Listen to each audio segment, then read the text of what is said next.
Olá, seja bem-vindo à nossa aula sobre pregação expositiva. Você que nos assiste pelo Instagram e pelo YouTube também, o meu abraço para você, minha alegria e gratidão pela sua participação. Fique conosco durante esses 45 minutos mais ou menos, em que eu vou falar a respeito de pregação expositiva, como expor a palavra de Deus, como preparar um sermão expositivo. O assunto é muito importante, né? Muito relevante. Infelizmente, muitos colegas pastores não tiveram a oportunidade de se preparar melhor e pregam sermões tópicos, sermões no máximo textuais, onde eles acabam colocando da própria cabeça determinados pontos e determinadas doutrinas e argumentos que não procedem do texto, que não vêm do texto. Então, muita coisa se perde, a oportunidade se perde. Sabe por quê? Porque nós pastores só temos vocês no domingo. No domingo é que vocês estão na igreja e nós temos a oportunidade de pregar pela manhã e à noite, quando é o caso, né? E alimentar espiritualmente vocês. E durante a semana vocês estão na internet, estão nas redes sociais, então a gente tem que, os pastores, eles têm que empregar bem o pouco tempo que eles têm no domingo para trazer a mensagem de Deus para o seu rebanho. E não vai ser na base do grito, chavões, frases estereotipadas, jargões, eloquência, retórica, não vai ser isso que vai alimentar o rebanho. O rebanho vai para a igreja porque quer ouvir a palavra de Deus, não é verdade? É isso que eles desejam. Então, já vamos começar daqui a um minutinho, só estou dando as boas-vindas a todos vocês, o pessoal que está lá no YouTube também, tem vários que estão chegando, tem a Tânia Maria, Maria Alencar, Herberto, Catopita, Júlio Almeida, nossa, tem muita gente, está chegando lá no YouTube, graças a Deus por isso, né? Alegria ter todos vocês aqui também. Bom, o assunto dessa aula vai ser a pregação expositiva, como expor a palavra de Deus, explicar a palavra de Deus.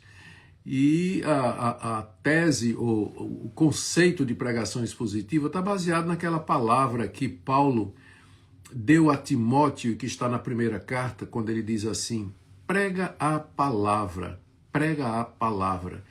E essa é a função do pregador, ele tem que pregar a palavra, ele não foi chamado para pregar outra coisa, para falar das suas experiências, da sua vida, a não ser a guisa de ilustração.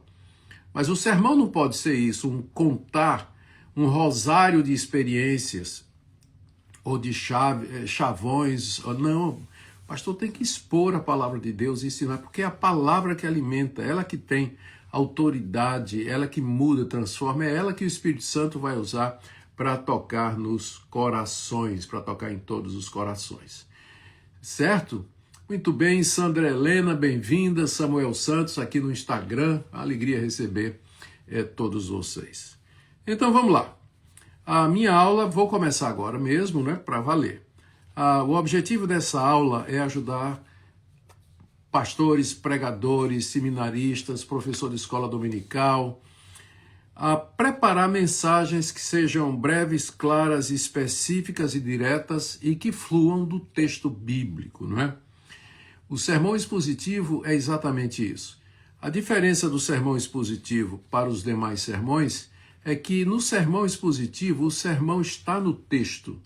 Em todos os outros tipos de sermão, o texto está no sermão. Perceberam a diferença? No sermão expositivo, o sermão está no texto. No sermão tópico, o texto está no sermão. Nós queremos que o nosso sermão ele esteja realmente no texto e que ele reflita o texto inspirado da palavra de Deus. Quais são as vantagens da pregação expositiva? Primeiro, ela ensina a igreja a ler a Bíblia. Quando a igreja vê o pastor seguindo o texto, interpretando o texto, explicando as nuances do texto, o sentido, o fluxo do pensamento, então a igreja aprende a ler a Bíblia. Segundo, o sermão expositivo mantém o pregador próximo do texto. ele vai seguir o texto na sua fidelidade, na sua inteireza. Isso impede que ele esteja trazendo ideias estranhas àquilo que o texto não está dizendo.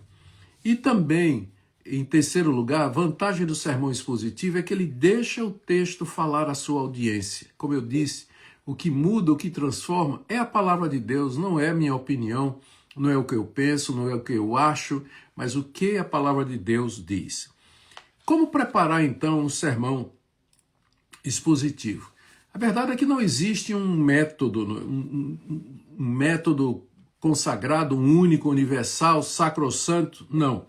Porque sermão expositivo é mais uma atitude que o pregador tem pelo texto, ou seja, ele sabe que a Bíblia é a palavra de Deus, sabe que sua missão é pregar essa palavra, sabe que o sermão tem que refletir aquilo que está no texto, ele sabe que não pode trazer para dentro do sermão nada que não seja a verdade e aquilo que edifica e aquilo que abençoa.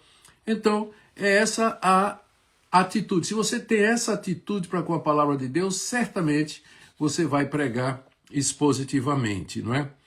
Então, não existe um método específico. Você vai notar que tem pregadores expositivos, expositores bíblicos, há vários no Brasil, muito bons, por sinal, e eles têm métodos diferentes, mas são sermões expositivos. Por quê? Porque eles expõem o texto, explicam o texto. Está lá escrito em Atos 17 que quando Paulo esteve lá na sinagoga de Tessalônica, ele todos os sábados arrazoava, discutia, expunha, abria as escrituras, mostrando que Jesus era o Cristo que estava ali nas escrituras. Então, já no período apostólico, essa ideia de expor, explicar a escritura como sendo o cerne da nossa mensagem já estava presente, porque exatamente é o melhor método. Aqui eu preciso dizer que eu não considero o único método. Deus pode usar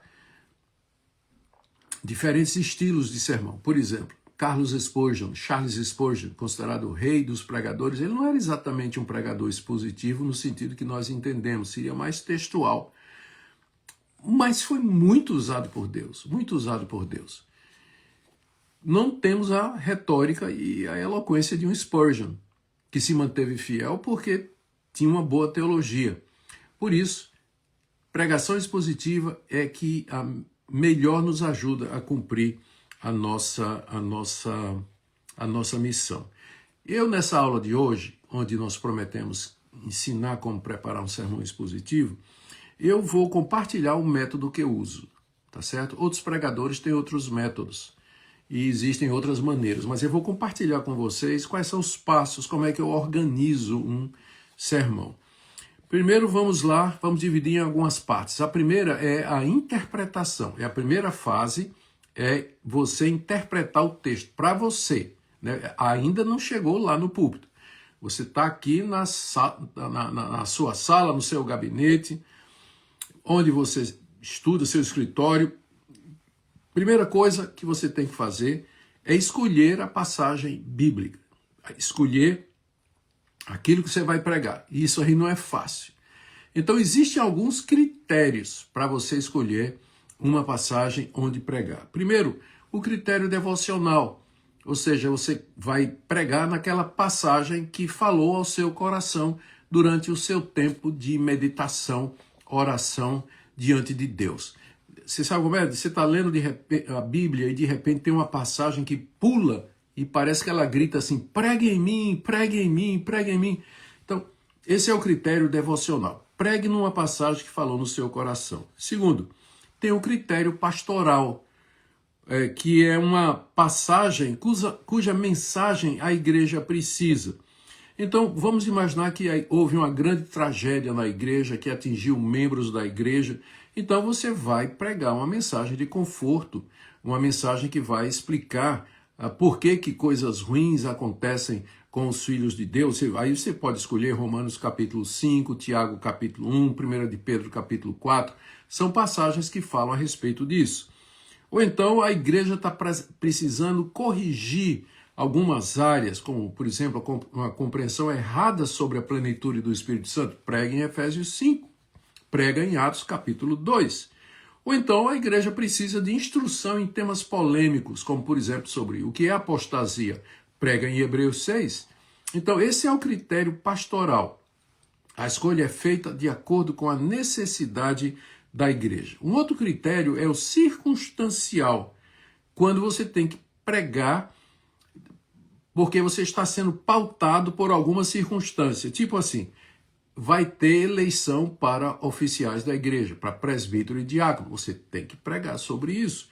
Ou então houve um desastre de grande proporção, ou uma crise econômica e política, que os crentes estão todos cheios de dúvida, preocupações e temores, ou morreu alguém, né, querido da igreja, e você vai pregar a respeito da nossa esperança da vida eterna.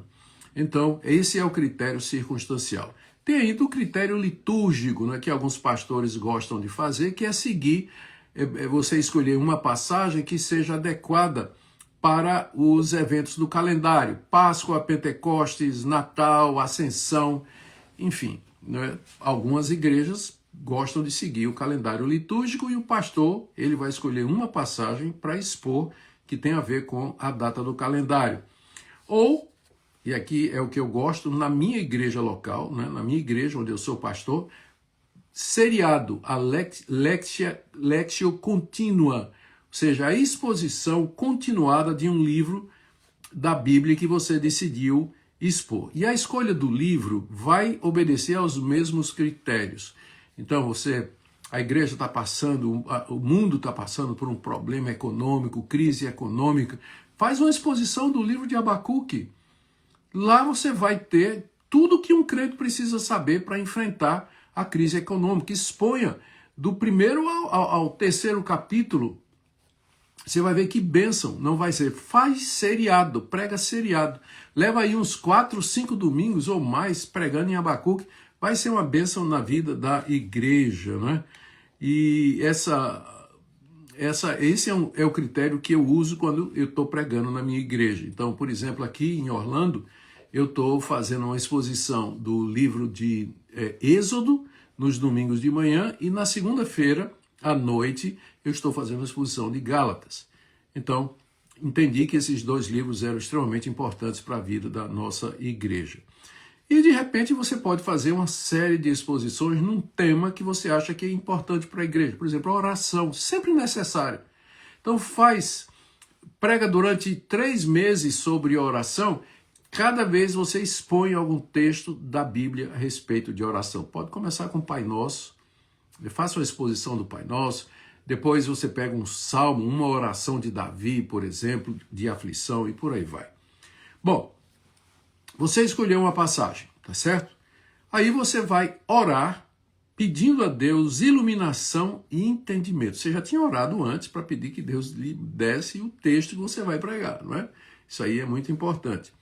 Mas agora você vai orar para que Deus lhe dê iluminação e entendimento daquela passagem que você escolheu, que você elegeu para ser aquela que você vai pregar. Depois disso, você vai ler a passagem e o seu contexto imediato diversas vezes na Bíblia que você vai usar. Você vai pregar, por exemplo, lá sobre a plenitude do Espírito Santo em Efésios capítulo 5. Então você comece a ler do capítulo 4, vá lendo e leia até o capítulo 6. Leia várias vezes, leia em contexto, até você ficar bem familiarizado com a passagem. E aí, leia outras versões a princípio, né? Leia não só na sua Bíblia, leia em outras versões dela, para você ter uma visão geral de como as diferentes versões traduziram o texto grego ou hebraico. Depois isso aí você vai fazer de uma forma mais intencional, vou falar mais adiante. Consulte Bíblias de estudo e comentários e responda por escrito essas perguntas. Quem é o autor da passagem? A quem a passagem foi escrita? Que situação gerou a passagem? Qual a finalidade dessa passagem? E qual o ponto central ensinado por ela? Então, isso aqui você está aí começando, né? Você está começando a estudar a passagem. Então, depois que você leu diversas versões, você senta e se escrever, escreve, se digitar, digite, mas procure responder. Quem é o autor da passagem? Paulo. Vamos dizer, supor que você escolheu Romanos capítulo 6, vitória sobre o pecado. Quem escreveu a passagem? Paulo. A quem foi escrita? Aos cristãos de Roma, que estavam passando por necessidade. Que situação gerou a passagem? Paulo escreveu a carta aos Romanos para explicar o evangelho que ele prega. E é importante que ele deixasse claro que o evangelho que ele prega não é libertino, como ele estava sendo acusado, mas que dava vitória sobre o pecado. Qual a finalidade da passagem? Ensinar aos crentes como vencer, ter vitória sobre o pecado. E qual o ponto central de Romanos 6? Qual o ponto central dessa passagem? E aí você vai dizer que o ponto central é que, pela nossa união com Cristo, nós podemos viver uma vida em que o pecado não domina, não nos define, mas onde ele é acidental, tá certo? Onde ele é acidental. Então, faça essas perguntas preliminares, a gente chama a parte introdutória, né, quando você está estudando um sermão. Vocês estão vendo que sermão expositivo, você vai gastar aí umas 6 a 7 horas por dia, 6 ou 7 horas por semana, ou 10 horas para preparar um sermão expositivo, de qualidade, não é? Então, vamos lá. Você lê o livro, você lê a passagem à luz do contexto, isso aí eu já falei. E aqui, olha, tem uma parte que eu considero tão importante. Analise o fluxo da passagem, né? O fluxo da passagem. Qual a linha de pensamento? Qual é a lógica do autor? O que é que ele está querendo ensinar? Quais são os passos que ele está dando? E aqui, anote essa sugestão que eu vou dar para você. Preste atenção nos verbos. Preste atenção nos verbos. O tempo dos verbos é muito importante. E nesse caso aqui, você teria que conhecer, vou dar um exemplo aqui, na passagem muito conhecida de Mateus 28, de 18 a 20, que é chamada de a Grande Comissão. Então, nossa tradução diz assim, ide, fazei discípulos de todas as nações, batizando em nome do Pai, do Filho e do Espírito Santo, ensinando a guardar todas as coisas que vos tenho ordenado. Palavras do Senhor Jesus. Quando você analisa os verbos no original, você vai perceber que só tem um imperativo. O imperativo não é ide. Pois é, o imperativo não é o ide. A ordem não é para ir. A ordem é fazei discípulos. É isso que está no original. E aí vem os gerúndios para responder a pergunta como? Como é que eu faço discípulos? Indo, batizando e ensinando. Então, preste atenção nos tempos verbais, isso aí é muito importante para você entender o fluxo do texto, o que é que a linha de pensamento, não é? Preste atenção também nas conjunções. Conjunções são aquelas palavrinhas que ligam frases, ideias. Aqui, vou dar um exemplo aqui nesse mesmo texto, Mateus 28, de 18 a 20. Ele começa assim, portanto, ide, fazei discípulos de todas as nações, batizando em nome do Pai, do Filho e do Espírito Santo. Esse, portanto, ele introduz a consequência de alguma coisa que foi dito antes. O que é que foi dito antes? O texto diz lá, Jesus se aproximou e disse aos discípulos, todo poder me foi dado no céu e na terra. Portanto, ide, fazei discípulos de todas as nações. Olha aqui, então o portanto, ele nos dá motivação para nós fazermos missões. A motivação para a gente fazer missões não é que as almas estão perdidas, embora seja também. A motivação para fazer missões não é para a gente plantar uma igreja da nossa denominação, mas a motivação para a gente fazer missões é que Cristo está entronizado e glorificado no trono do universo. Todo poder me foi dado no céu e na terra, portanto, ide, pregai. E aí, o que é que nós vamos pregar? Que Cristo morreu e ressuscitou, que ele está sentado à direita de Deus, e ele tem poder no céu e na terra, e ele pode todas as coisas, ele pode todas as coisas. Essa é a motivação. Então, veja como é importante o portanto, né? O portanto. Então, uma outra coisa, quando você está fazendo esses estudos preliminares, você está prestando atenção no tempo do verbo, você está vendo as conjunções, tenha cuidado com aquelas divisões em negrito, porque elas não foram escritas pelos autores bíblicos, mas introduzidas pela Sociedade Bíblica do Brasil. Um exemplo muito conhecido é lá em Efésios 5, quando o apóstolo Paulo diz assim no capítulo 5, verso 18, enchei-vos do Espírito. E ele diz, cantando, salmodiando, dando graças a nosso Deus e Pai, sujeitando-se uns aos outros no temor de Cristo. Isso aí no verso 20, se não me engano, ou verso 21. Aí vem aquele cabeçalho em negrito dizendo a vida em família. E a partir do verso 21 diz, e vós, mulheres, sede submissas a vossos maridos, tal. Então, aquele subtítulo em negrito ali separou o verso anterior do próximo e quebrou, fez uma ruptura com o pensamento de Paulo. Paulo não acabou o assunto dele, quando ele disse assim, olha o raciocínio, sejam cheios do Espírito, se sujeitando uns aos outros, as mulheres ao seu próprio marido. Então ele não está falando do lar cristão, ele está falando de como a mulher pode se submeter ao seu marido para ser cheia do Espírito Santo. Então, aí o pregador desavisado, né, ele vai parar a pregação dele sobre o Espírito Santo ali, no verso 20 e 21. Não vai perceber que continua no verso 22 em diante, onde Paulo vai falar do papel da mulher, do marido, tudo relacionado com a plenitude do Espírito Santo. Então tem que ficar de olho nessas divisões. Bom, isso aí foi a primeira parte, tá? Então vocês veem que, né? Vamos lá. Vocês estão percebendo que não é fácil, né? A pregação expositiva, né? Não é fácil.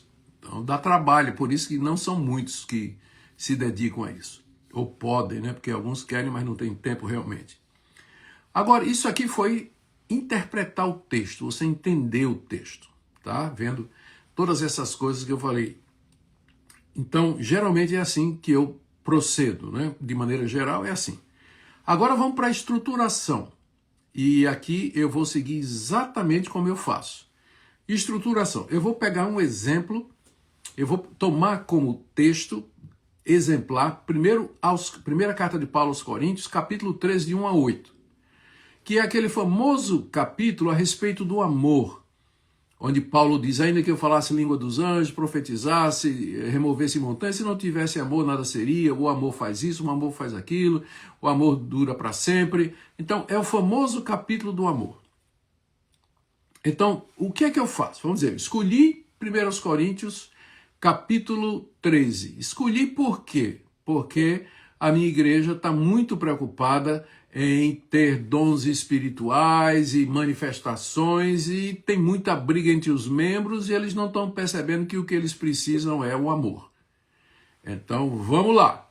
1 Coríntios, capítulo 3, vou pregar sobre isso. Eu primeiro pego o texto, copio, estou no meu computador, eu preparo os sermões no laptop. Então, eu copio o texto e colo numa página, todo o texto, e colo numa página do Word, não é? Está lá o texto.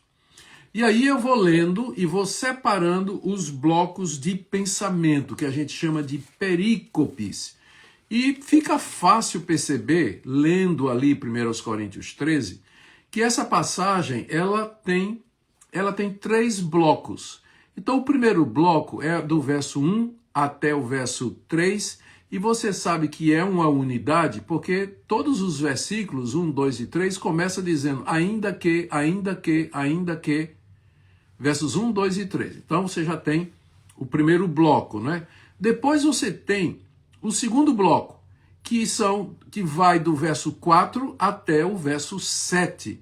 E você sabe que é um bloco, porque agora Paulo não está dizendo mais ainda que, ele está dizendo, ele usa o verbo ser, ele usa verbos no presente, e ele fala do amor como se fosse uma pessoa. O amor é paciente, o amor é benigno, o amor nada suspeita, o amor tudo crê, tudo espera, tudo suporta. Então você vê que Paulo vai ali falando do amor até o verso 7, já é outro bloco de pensamento.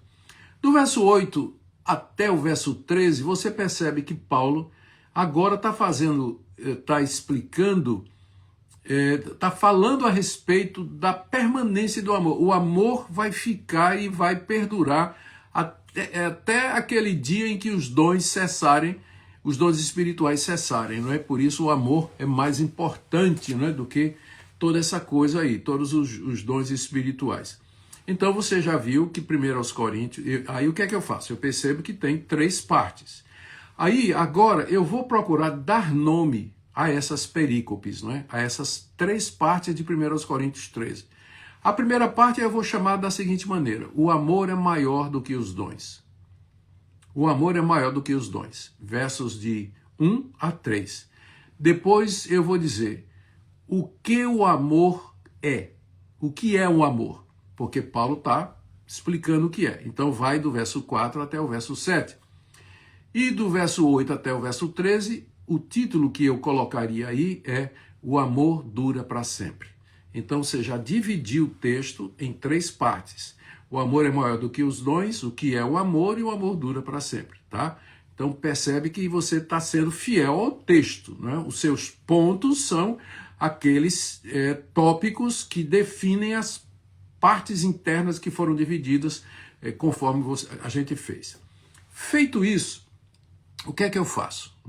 Tô lá no meu laptop, diante do Word, está lá o texto já dividido em 3 blocos. Eu agora vou bloco por bloco, vou lá no primeiro bloco e procuro dividir em subtópicos que vão me ajudar na hora de eu explicar aquilo ali. Então, o primeiro bloco, o amor é maior do que os dons, de 1 a 3. Aí eu vou colocar, primeiro, ele é maior do que o dom de línguas, que está no verso 1. Ele é maior do que o dom de profecia. Ele é maior do que o dom de fé. E ele é maior do que o martírio e a entrega do nosso corpo e bens aos pobres. Então, são subtópicos, tá? Subtópicos do primeiro ponto. Então, quando eu for pregar em 1 Coríntios capítulo 13, quando eu entrar no primeiro ponto, eu vou explicar, dizer, olha, o amor, Paulo está dizendo que o amor é maior do que... Primeiro eu digo, olha, o amor é maior do que tudo, Paulo está dizendo. Então, é maior do que os dons, é maior do que... é maior do que o dom de língua, é maior do que dom de profecia, de fé, e por aí vai. E aí, feito isso, eu vou para a segunda parte. O que é o amor? E aí eu vou explicar que Paulo está explicando o que é o amor, porque depois dele ter dito que o amor é maior do que os dons, alguém vai perguntar, mas o senhor está falando o quê? O que é o amor, para que você ache que seja maior do que os dons espirituais? Aí Paulo explica, o amor é exatamente o que vocês estão precisando. Vocês deveriam seguir. Então, aí vai para a terceira divisão, onde você vai fazer exatamente a mesma coisa. Então, o que é que eu faço? Vou recapitular. Peguei o texto, colei no Word, saí fazendo as divisões naturais. Para cada divisão eu dei um título e agora eu dei subtítulos, seguindo exatamente o que é que o texto está dizendo. Por exemplo, na segunda divisão, o que é o amor? Eu começo dizendo o que o amor não é, o que é que o amor é e o que é que o amor faz. Que é a lógica do pensamento de Paulo ali. Bom, feito isso, estruturado o texto, eu volto a ler a passagem em diferentes versões. Geralmente eu leio a NVI, a NVT e a NTLH.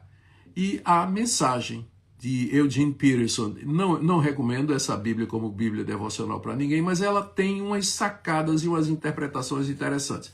Então, eu pego, leio essas versões e vejo se posso acrescentar ou mudar alguma coisa na minha divisão, na minha argumentação, enfim, geralmente essas versões aí, elas vão nos dar alguma ajuda, não é? Em seguida, eu vou ler Bíblias de estudo. Eu leio Bíblia de estudo primeiro do que comentário. Por quê? Porque na Bíblia de estudo, o comentarista, ele tinha que ser breve e ele tinha que ser direto. Ele só poderia comentar, ele só pode comentar naquilo que for relevante. Então eu já vou direto na Bíblia de Estudo. Eu uso a nova versão, eu uso a NVI, Bíblia de Estudo NVI, Bíblia de Estudo NAA, Bíblia de Estudo da Fé Reformada, essa é extraordinária, a Bíblia de Genebra, Bíblia de Estudo de Genebra. Todos esses têm muita Bíblia de Estudo boa, não é, que você, mais ligada à interpretação histórica, não é, gramática histórica, que você pode aproveitar. E se depois de consultar as Bíblias de Estudo, você não descobriu ou não percebeu o sentido de um texto, aí você vai para os comentários. Não é? Eu uso a ferramenta chamada Logos, onde tem dezenas de comentários, gramáticas, e um sistema de busca fabuloso com inteligência artificial que me ajuda a entender muito o texto, né? Muito o texto. O pessoal está perguntando aí quais são Bíblias de Estudo, então NAA, NVI, Reforma, Genebra, eu já mencionei aí.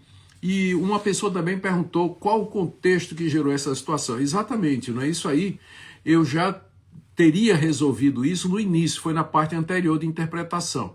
O contexto que gerou 1 Coríntios 13 é que a igreja de Corinto queria dons espirituais, como se fosse a coisa mais importante. Ao mesmo tempo que eles estavam brigados e estavam inimigos uns dos outros, quando se reuniam para celebrar a ceia, não era a ceia que eles celebravam, e Paulo então diz que existe um caminho mais importante, que é exatamente o caminho do amor. Então, onde é que nós estamos? O texto foi colocado lá no Word, feita a divisão do texto, tópicos que são os títulos para dizer o que é que aquela perícope, aquela parte está falando, subdividido, li as diferentes versões, consultei as Bíblias de Estudos e comentários, se necessário. E veja, eu não estou nem falando aqui na consulta do grego e do hebraico, né, porque a maioria de nós não conhece essas línguas.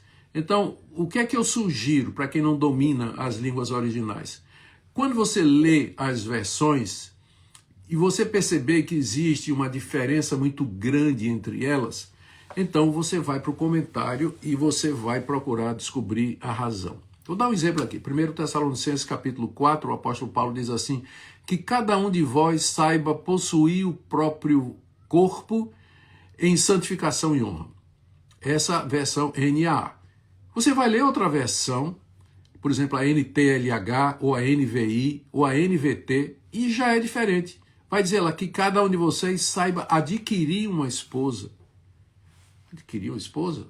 Que diferente para dominar o próprio corpo. Ou então que cada um saiba ter relações com sua esposa de maneira santa e tal. Qual a dificuldade? As versões divergem nisso aí. Aí você vai estudar o original e você percebe que o problema todo são dois verbos, um verbo e uma palavra que Paulo usa que tem interpretações diferentes. O verbo possuir, obter, manter, e a palavra skeuos, que significa vaso, que pode significar uma pessoa, a sua esposa e assim por diante. O seu corpo. Então você pode dizer possuir a sua esposa, adquirir uma esposa, manter o seu corpo. Então, como é que eu descubro que tem essa ambiguidade aí? Não é ambiguidade, porque não tem nada errado na palavra de Deus, mas o problema é nosso que a gente não conhece o grego o suficiente. Então, como é que eu sei que tem lá? Lendo as traduções. Lendo as traduções, aí você percebe. E aí você vai consultar os comentários e aí você vai saber por que é. E se for relevante, você pode dizer para a sua igreja. Aqui é um negócio muito importante que eu vou falar. O pregador expositivo, ele trabalha muito, né? Ele vai estudar bastante o texto, vai consultar comentários, livros de teologia, livros de sintaxe, de gramática e tudo mais. Mas você não vai levar isso para o púlpito, viu? Não vai, porque sua congregação não vai entender o que é que você está falando. Então a comparação aqui é a seguinte: na cozinha é uma bagunça, é cheio de instrumentos, cheio de mantimentos, prato, talher, comida, salada, tá aquela bagunça toda lá, e você prepara um prato maravilhoso e você leva para a sala e serve ao seu convidado. Não é assim que funciona? Você não pega e leva a cozinha para ele, mas você leva o prato pronto. Você não vai levar para ele a receita, os instrumentos que você usou, você não vai fazer isso. Mesma coisa é o sermão expositivo. No seu escritório você vai usar todas essas ferramentas, mas você vai levar o sermão prontinho para a sua igreja degustar, receber, entender e realmente ser edificado e alimentado, não é?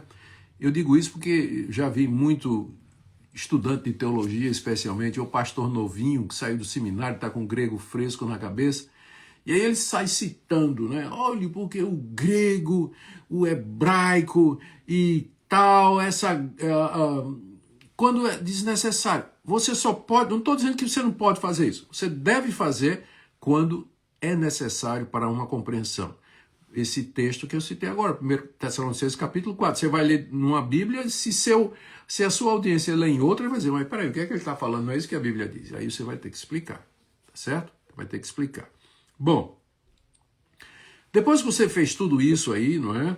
Você vai reler e vai dar uma forma de sermão. Não é um mero comentário, tá? Não é um mero comentário, mas você vai dar uma forma sermônica, homilética, você vai transformar aquilo ali em algo que você possa transmitir de maneira fácil e direta para o seu público. Tire as expressões difíceis, evite, tá? Se você é calvinista, não fica falando de Calvino, da Reforma, de Lutero. Prega a palavra, é isso que nós temos que pregar, prega a palavra. Seja didático e para facilitar a retenção do texto. Deixa eu dar um exemplo para vocês. Lá em Josué capítulo 7, nós temos a história de Acã, aquele soldado que desobedeceu, roubou e escondeu peças de roupa e de prata e ouro na sua tenda, e Deus trouxe um grande castigo sobre a nação de Israel. A nação de Israel foi derrotada, não é? E Deus apareceu a Josué, e mandou que tomasse uma série de medidas para que se descobrisse quem foi e que houvesse a punição necessária para que Deus pudesse continuar a ser com eles na guerra da conquista. Aí, gosto de pregar nesse texto. E quando eu preguei a primeira vez, eu dividi o texto, fiz aquele trabalho de casa, né, dividi as perícopes direitinho, e para cada perícope, cada parte, eu dei um nome. E eu dei tudo com a letra P. Com a letra D. Desobediência, derrota, desespero, direção, descoberta e desgraça. Tudo com a letra D. Tudo com a letra D. E aí sua igreja não vai esquecer nem tão cedo. O problema é que às vezes a gente prega um sermão muito bom, mas ele não é didático. A sua igreja vai esquecer daqui a 2, 3 dias. Não vai lembrar, a não ser das ilustrações e das histórias que você contou. Bom, então, seja didático. E agora, quando você fez tudo isso, é que você vai escrever a introdução. Porque a gente pensa às vezes que a introdução é a primeira coisa, não é? Não, é a última. Porque você vai introduzir o quê? Se o sermão não está pronto, você vai introduzir o quê? Então, na introdução, introduza. Diga o que é que você vai falar. Explique a importância do assunto. Conte uma ilustração para mostrar para eles, para que eles vejam o que é que você vai falar. Ilustração é boa, é importante. Explique o contexto original da passagem. Meus irmãos, vou falar nessa passagem aqui. Vamos lembrar por que é que João escreveu essa passagem, por que é que Zacarias falou essa passagem aqui. O contexto, na época, o povo de Israel, no exílio, tinha voltado, reconstruindo Israel, por aí vai. E aí você vai preparar a aplicação. E eu quero ser sincero com você, eu considero a aplicação talvez a parte mais difícil, tá? Tem um cidadão dizendo aí que eu rejeito os dons, não é? dizendo que eu rejeito os dons e que pena que uma pessoa que dons eu rejeito? Eu não rejeito dom nenhum. Os dons são ferramentas de Deus para edificar a sua igreja. E é isso que eu creio. Então não tem isso de rejeitar dom. Eu creio que tem um dom de mestre. Eu conheço gente que tem dons de tantas coisas. O que eu rejeito é aquilo que a Bíblia rejeita, que continua a haver revelação hoje. Né? Eu creio nos dons que Deus deu para a edificação da sua igreja, mas a revelação já cessou. Veja como é importante você estudar a Bíblia e você perceber esse tipo de coisa, né? Para que você possa não ensinar errado e também não pensar que outras pessoas estão erradas no seu pensamento. Mas, desculpem, foi só que tinha um comentário aqui, como muitas pessoas dizem isso, de vez em quando eu aproveito a oportunidade para corrigir isso aí. E aqui tem no comentários aqui do YouTube, né? Muito bom, está dizendo aqui, o canal da advogada está dizendo que a maioria não sabe pregar. Tem muitos colegas bem intencionados, mas que precisam, talvez falta tempo, né? Faltou oportunidade para eles se prepararem e assim por diante. Está perguntando qual é a Bíblia que eu recomendo, Nova Almeida atualizada. E vamos em frente, né? Vamos em frente. Gente, vocês estão vendo a importância da pregação expositiva. Agora, eu estava dizendo que a parte mais difícil é a aplicação. Aplicação. Como é que a gente aplica? Vamos lá.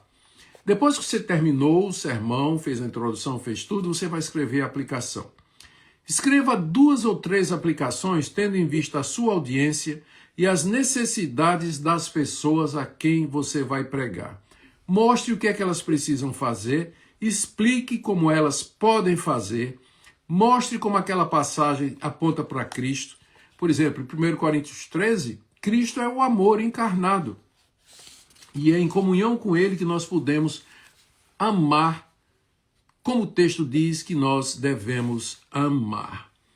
Tá certo?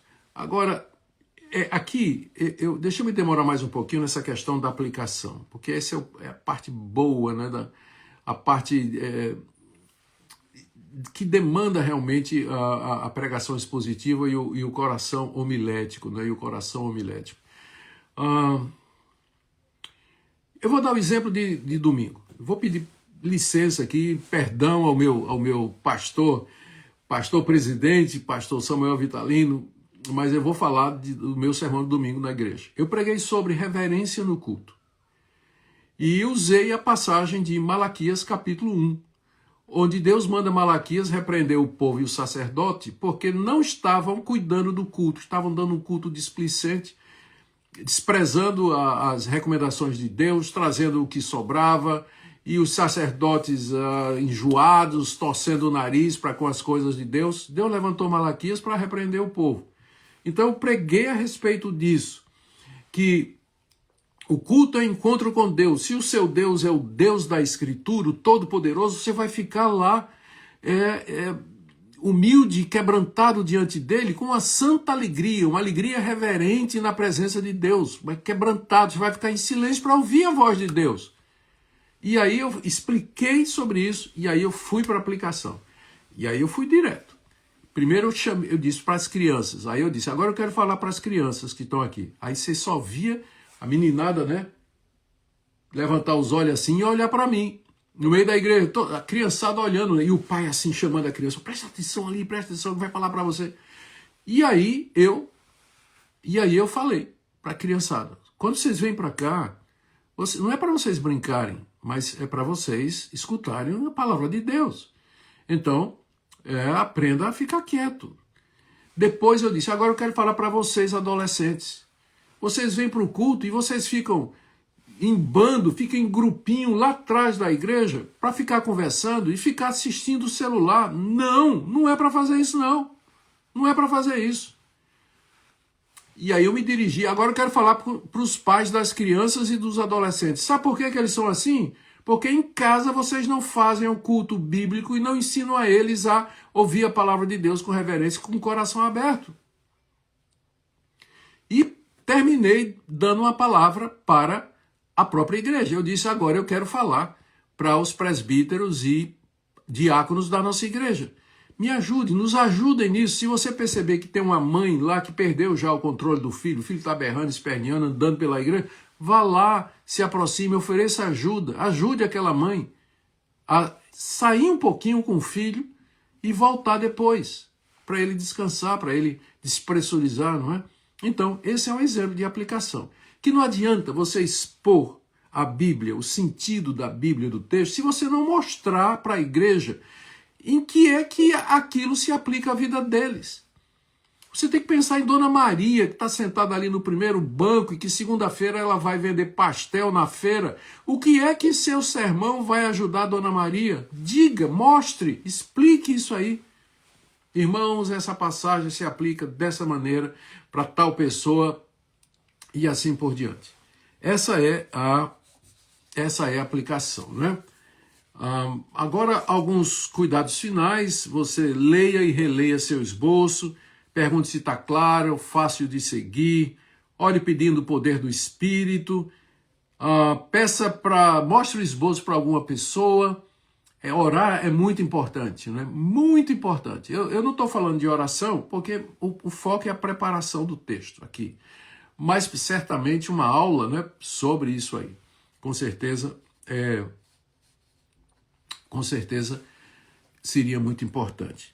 Bom, gente, agora eu quero falar com vocês sobre algo que muitos já têm me pedido há algum tempo, né? Nos últimos anos, conversando com colegas pastores e líderes e irmãos de tantas igrejas, eu percebi alguma coisa que me afetou, né? Me preocupou, que muitos querem servir a Deus e ser fiéis à palavra e desejam ensinar com fidelidade, mas eles não tiveram a formação necessária para manejar corretamente as escrituras, não é?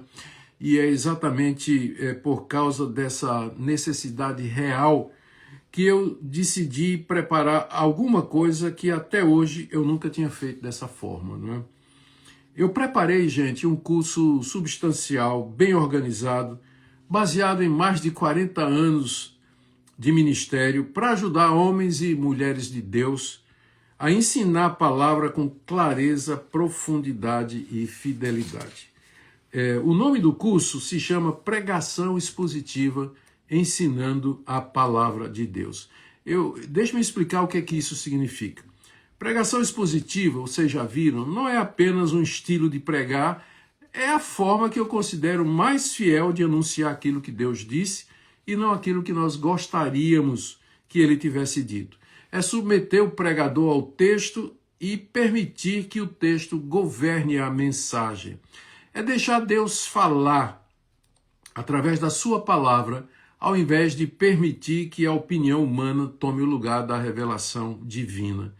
Por isso, esse não é um curso sobre como falar bem, não tem nada a ver com retórica, técnicas de oratória, é um curso sobre como ensinar a Bíblia corretamente e aplicá-la fielmente. É um curso sobre como servir ao povo de Deus com fidelidade e para quem deseja honrar as Escrituras.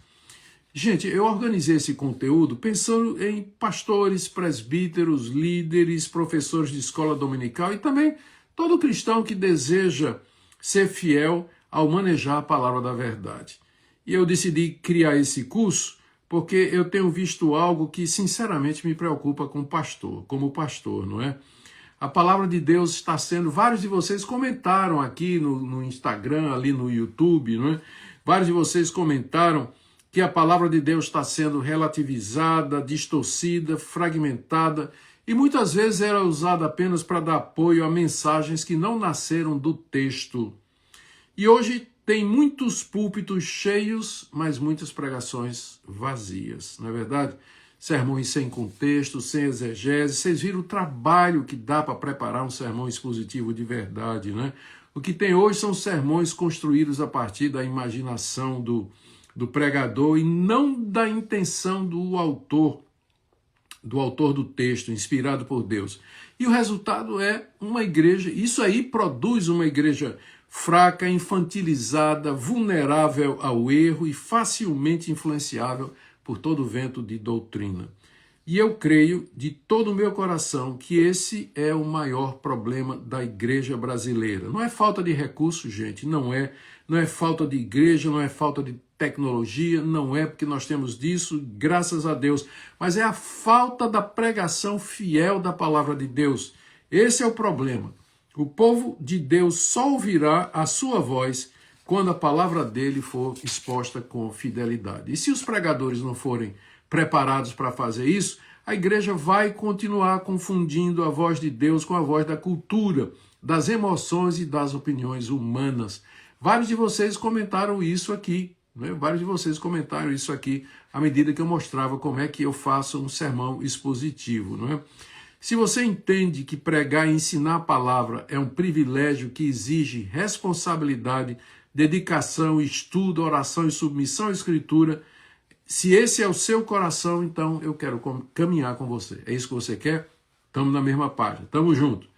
Para ver mais detalhes e informações sobre esse curso, para você que está aí no Instagram, comente aí pregação. A gente tem feito isso em todas as aulas da terça-feira. Comenta pregação aí. E você que está no YouTube, o link está aí fixado no topo do chat. Agora eu quero explicar com muita clareza o que você será capaz de fazer quando concluir esse curso, tá certo? Eu vou mostrar passo a passo os pontos básicos de como preparar um sermão expositivo, da exegese, a estrutura, aplicação, conclusão. Gente, uma das maiores marcas da pregação expositiva é essa. A gente não anuncia as nossas ideias. Anunciamos a vontade de Deus como ele revelou nas Escrituras. E esse curso vai ajudar você a fazer isso com fidelidade, vai capacitar você. Você vai aprender a unir doutrina e vida, verdade e transformação, fé e obediência. Esse curso vai ajudar você não apenas a informar, mas transformar a sua audiência pela palavra de Deus. Olha, eu vou falar de orgulho, de medo, de vaidade, insegurança, de todas aquelas armadilhas que assediam o pregador, não é, que a gente sabe muito bem. Porque um pregador fiel não é apenas um pregador preparado, mas humilde, dependente e submisso a Deus. A Bíblia inteira aponta para Cristo. E a pregação expositiva precisa revelar o Redentor, seja em Gênesis, seja nos Salmos, na Lei, nos Profetas ou no Novo Testamento. E nesse curso eu vou ensinar como discernir e anunciar a Cristo fielmente. O alvo é que você seja um instrumento de Deus para a edificação da igreja e que através de você Deus traga pecadores ao conhecimento da verdade. Se esse é seu desejo, então o curso é para você. Gente, agora presta atenção no que eu vou dizer. Garanta sua inscrição agora. Comente aí, pregação, e você que está no YouTube, o link está aí fixado no topo do chat. Agora veja só o que é que tem nesse curso. Cada aula foi pensada para construir um fundamento. São 13 aulas que eu gravei sobre isso. Primeira, prioridade da pregação. Segunda, preparação do sermão. Terceira, línguas originais e a base textual da Bíblia. Quarto, modelo de interpretação e hermenêutica reformada. Quinto, uso de ilustrações no sermão. Sexto, intelecto e espiritualidade. Sétimo, a importância da aplicação. 8, quando Deus muda o sermão. 9, pregando para as crianças. 10, pregando a Cristo. 11, apóstolos, profetas, evangelistas, pastores e mestres. 12, as tentações do púlpito. E 13, o apelo. 13 aulas que formam um caminho completo, um caminho que vai levar você a uma compreensão profunda da Escritura. Eu reuni aqui tudo que eu gostaria de ter aprendido quando comecei meu ministério. Mas tem muito mais do que 13 aulas, não é? Eu quis construir um material completo, por isso que o curso ele é composto por diferentes materiais, cada um dele pensado para aprofundar o seu entendimento e fortalecer o seu ministério. As 13 aulas já formam um caminho sólido, elas são o coração do curso. Mas além das aulas, olha o que é que vem mais. Cada aula vai ter um PDF com tópicos, referências bíblicas, explicações, orientações práticas e assim por diante, que vão servir esses PDFs como caderno de estudo que você pode revisar, anotar e aplicar com clareza. Além das 13 aulas, preparei também um e-book exclusivo, Manual Prático de Pregação Expositiva, que reúne de forma organizada princípios, métodos, orientações, fundamentos, aplicações que vão acompanhar você por toda a vida ministerial. Olha, gente, isso é o tipo de recurso que eu gostaria de ter recebido quando era um jovem estudante de teologia e quando eu comecei a pregar. Tem outra coisa a mais aí dentro, não é? Que é uma bibliografia selecionada. Eu ralei pesquisando livros sérios, bons e importantes para você. E tem uma bibliografia extensa de literatura em português disponível para aqueles que querem se aprofundar na arte da pregação, tanto clássicos quanto contemporâneos, não é? E isso tudo vai ajudar você a aprofundar o seu conhecimento sobre a homilética. E além disso, tem, veja só, eu selecionei 50 esboços de sermões meus, preparado ao longo das décadas em diferentes livros da Bíblia. Você vai ter acesso, assim, ao meu processo de estudo, à estrutura das mensagens, aplicações, divisões do texto e assim por diante. Não é para copiar os meus sermões, mas para aprender o movimento do texto, a lógica da exposição e o coração do sermão expositivo. Tudo isso, 13 aulas, PDF, manual prático, bibliografia, recursos online, coleção de 50 esboços, tudo isso foi preparado para ajudar você a entender e a expor a palavra de Deus com fidelidade. Garanta sua vaga nesse curso, comentando pregação aqui, e você que está no YouTube, o link está fixado no topo do chat. Gente, se alguém tivesse me dado essa formação no início, eu teria evitado muitos erros e teria servido com mais profundidade bem antes, não é?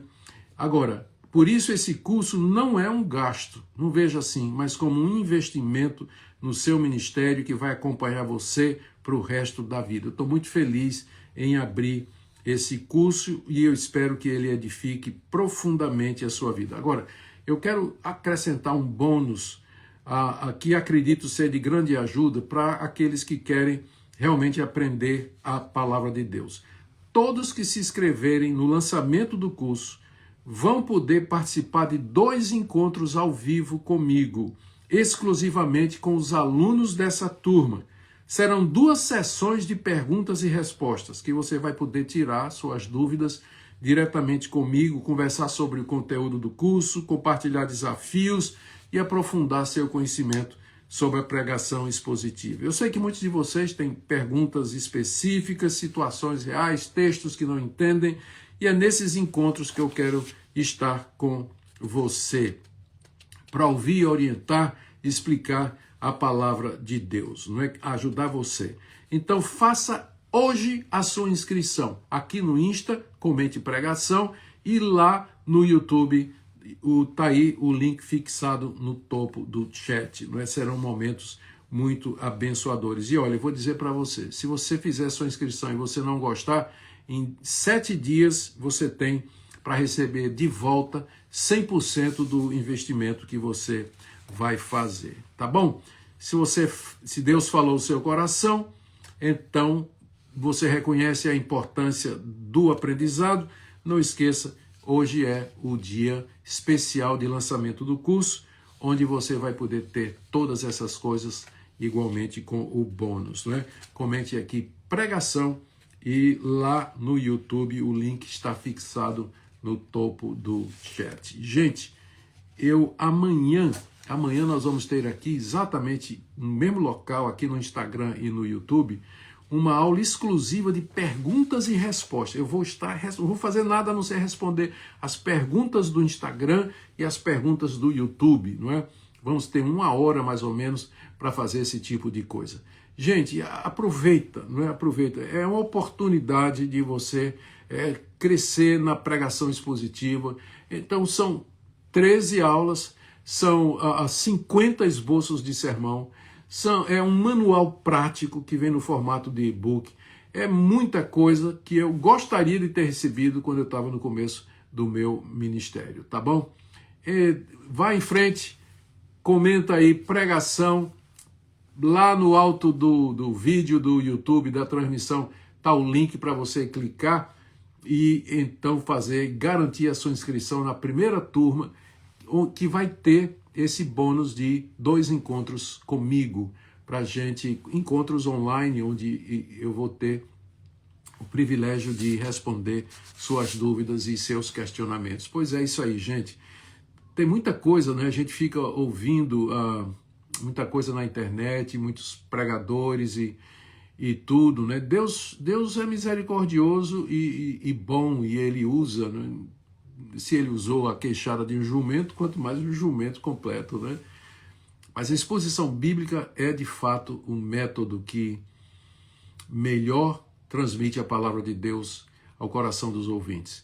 Então, se você deseja realmente participar desse curso, que vai ajudar você, então, por favor, se inscreva aqui, comenta aí pregação aí nos comentários, ou então lá no YouTube, você clica no link que está fixado no topo. Tá bom, gente? E sim, para a gente que está perguntando, né? Para a gente estar perguntando, os sermões que você vai receber vai ser em Word, aberto. Você pode usar, você pode alterar, fazer o que você quiser.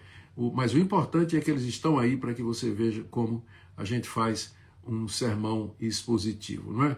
Deixa eu perguntar aqui para o Guilherme. Guilherme, faltou alguma coisa? Conversamos tudo que era para conversar com o pessoal? Fala aí, Guilherme. Guilherme é o nosso... o competentíssimo técnico, idealizador de muitas dessas... Ele manda e eu obedeço, né? Ele manda e eu obedeço. Ele está quietinho, então significa que está tudo bem. Tá bom, gente? Não esquece aí, tá bom? Não esquece aí de comentar pregação, e lá no pessoal do YouTube, você pode, então, clicar lá no link que está no topo. Tá bom, gente? Nós vamos ficando por aqui, foi mais ou menos já 1 hora. Um grande abraço para vocês, obrigado pela participação. E eu espero ver vocês. Ali tem alguém dizendo aqui, Pedro não teve instrução. Como não teve? Pedro andou 3 anos com o mestre da pregação, que é Jesus. Claro, Pedro teve a melhor instrução possível. Andou com o Senhor Jesus, viu Jesus pregando, interpretando as Escrituras, não é? Então, não diga que Pedro não teve instrução. Ele teve a melhor de todas, E é claro, né? Eu quero ajudar também aqueles que desejam. Professores de escola dominical podem também, mulheres podem também, claro, né? Claro, vamos em frente. Escreve aí pregação nos comentários e no alto aí do YouTube você clica aí no link e você já vai cair lá. Tá bom, gente? Vejo vocês amanhã às 8 horas aí no Brasil e aqui no Instagram. Agora, tem que lembrar aqui que esse curso ele não vai estar no Vivendo as Escrituras. Isso aqui é um curso diferente, profissionalizante e, portanto, ele vai ser oferecido de maneira separada. Se você é membro da comunidade Vivendo as Escrituras, não vai estar disponível lá não, gente. É totalmente diferente do Vivendo as Escrituras, tá bom? Vamos lá, vamos nos matricular e vamos ter uma turma abençoada, tá bom? Um grande abraço para vocês e até amanhã, se Deus quiser. Até lá, gente.